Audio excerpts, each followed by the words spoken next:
My name is Alan Bermudez. Jorge Gutierrez. Alejandro Contreras, and today we're going to go ahead and talk about immigration and capitalism. In the past few months, we have been facing some issues in the border city. Immigrants have been coming from Central America to seek political asylum. The people from Guatemala, Honduras, El Salvador, and many other countries have been gathering in groups of thousands to begin their journey to the United States. These movements are due to security and economic reasons, more specific, the lack of capitalism. For the next couple minutes, we're going to tackle these issues and find the explanation to why this is happening and what we can do to improve this situation. Immigration has been going on for 1,000 years, where people used to move around following their food resource. The immigration kept going throughout the years, but the reason changed. People from Central America began to face an increment in violence in an exponential rate, leading into economic crisis. The lack of money in these countries were so brutal that kids, young adults, and even adults faced hunger, leading them to take the easy way joining the drug cartels, creating this massive violence in their countries. The main reason of immigration is due to the drug trafficking in Central America. People is pushed to their limits with forced labor, and those who get caught, either they get along with the cartels or they get killed. The governments in these countries are so involved in the drug business that if someone makes a formal complaint, they silence the person, or the complaint is never filed. According to the Center of Human Rights, Honduras has the highest homicide rate in the world according to the United Nations, roughly with 90 homicides per 100,000 inhabitants. El Salvador, with a homicide rate of 41.2 per 100,000 inhabitants in 2012, declined from the 70% the previous year. El Salvador, nevertheless, continued to have the fourth highest homicide rate in the world, after only Honduras. Guatemala, with an average of 101 murders per week, were reported in 2016, making the country one of the most violent crime rate in Latin America. This is the reason of people leaving their countries because of violence due to drug trafficking is affecting so badly the populations so that their only option is to leave their homelands.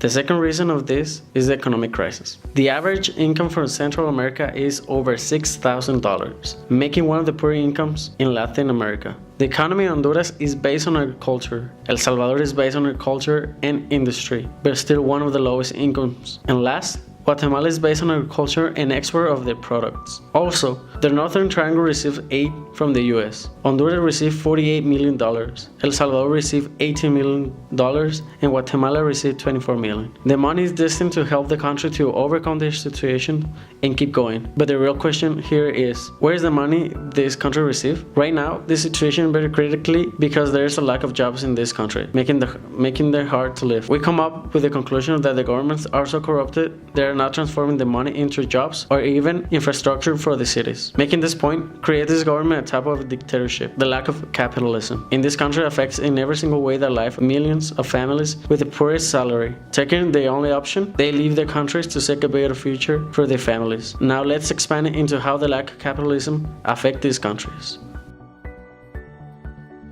Capitalism versus socialism. We can sum up each economic system in one line. Capitalism is based on human greed. Socialism is based on human need, right? No, wrong, so wrong. It's exactly backwards. And I'll prove it to you. Been on Amazon lately?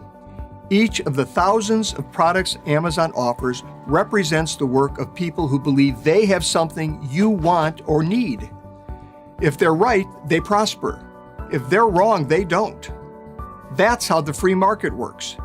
It encourages people to improve their lives by satisfying the needs of others. No one starts a business making a thing or providing a service for themselves. They start a business to make things or provide services for others. The consumer, that's you, has the ultimate power. In effect, you vote with every dollar you spend. In a socialist economy, the government has the ultimate power. It decides what you get from a limited supply it decides should exist. Instead of millions of people making millions of decisions about what they want, a few people, government elites, decide what people should have and how much they should pay for it.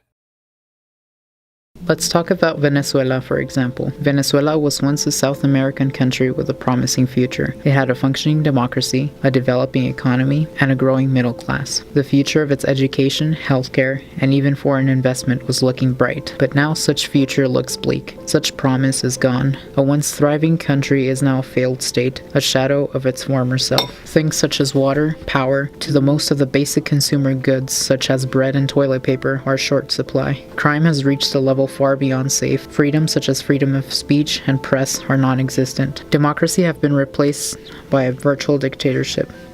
We can tell you what happened to Venezuela in one word: socialism.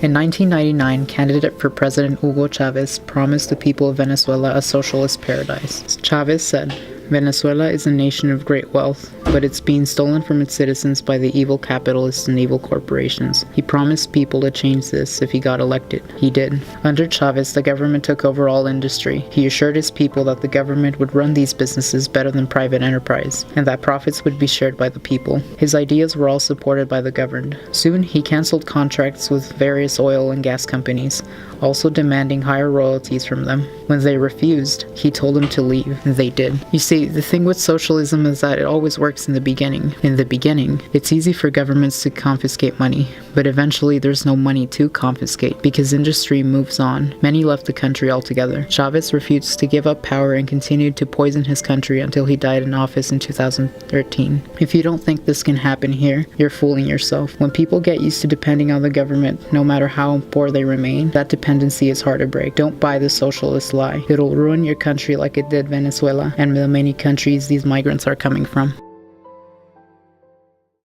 As you watch the video, it's now up to us as citizens to make the right choices for the benefit for both parties. We, as college students, we have a future in front of us, and this is a crucial time because the future of our country rely on us. We need to improve our immigration laws by making them more effective and faster on background checks, and investigating better the reasons behind their immigration. Start to improve your community, and then start changing the country.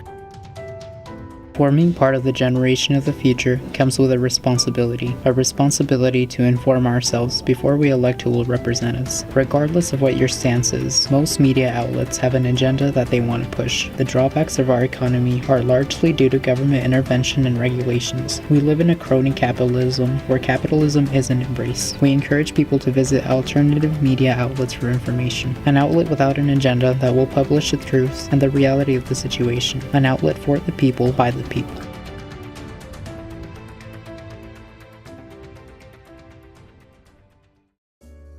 In the past few months, we have been facing some issues in the border city. We should turn this. Oh, true. Bloopers.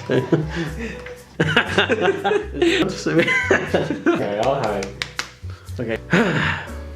In the past few months, we have been facing